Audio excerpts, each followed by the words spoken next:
Alhamdulillah, wassalatu wassalamu ala rasulillah. Kita lanjutkan i'lamul muwaqqi'in. Kemudian beliau masih mensyarah perkataan Umar bin Khattab. Umar bin Khattab berkata, fa inna Allah tabaraka wa ta'ala tawalla minal ibadi as-sarair wa satara alaihim al-hududa illa bil bayyinat.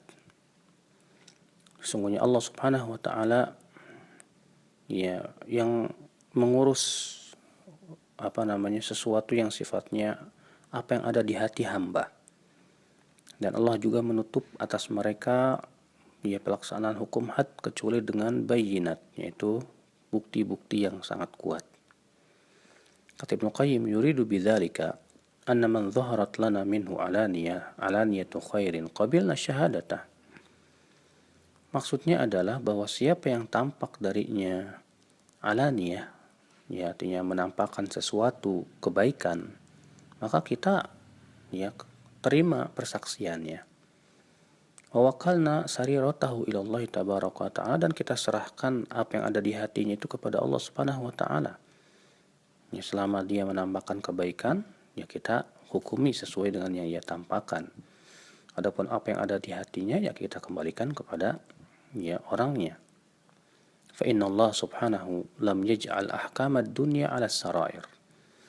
Karena sesungguhnya Allah subhanahu wa ta'ala tidak menjadikan hukum-hukum dunia itu kepada apa yang ada di hati. Bal 'ala dhahir, akan tetapi sesuai dengan yang tampak. Sarair taba'un laha, dan apa yang ada di hati itu mengikutinya. Wa amma ahkamul akhirah fa 'ala sarair. Adapun hukum-hukum akhirat, maka itu tergantung apa yang ada di hati. Wadh-dhahir taba'un laha, adapun yang tampak itu ikut padanya. Artinya bahwa pelaksanaan masalah menerima persaksian seorang dan kita menghukumi seorang itu adil atau tidak, itu sesuai yang tampak kepada kita.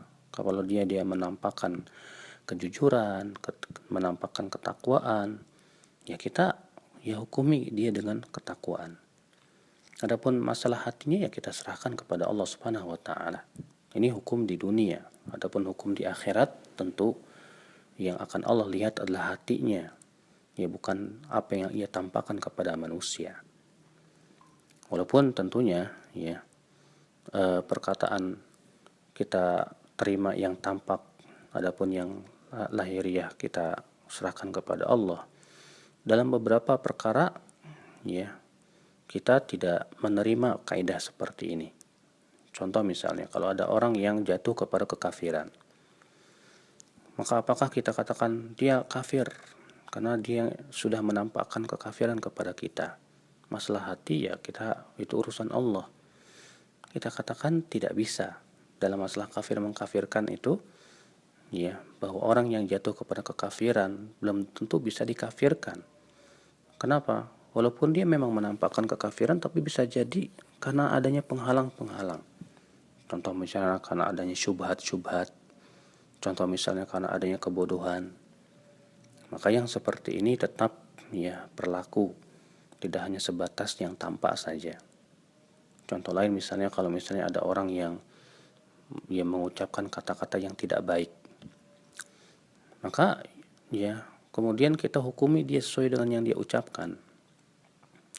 Maka terhadap orang yang beriman dan yang bertakwa, yang kita tahu bahwasanya dia memang orangnya takwa, soleh, tapi kemudian dia mengucapkan kata-kata yang tidak baik, kewajiban kita adalah untuk berhusnudzon dulu. Tidak boleh kita katakan dia memperlihatkan keburukan, tak dulu, karena masalahnya dia seorang mukmin yang bertakwa, yang baik dan soleh. Pada asalnya kita bisa jadi dia mengucapkan kata-kata itu bisa jadi karena adanya ghaflah, kelalaian, ataupun dia menginginkan hal-hal yang lain tapi kemudian sabqul lisan berucap yang lain. Maka ini adalah merupakan perkara-perkara pengecualian tentunya dalam masalah hukum-hukum seperti ini. Allahu a'lam.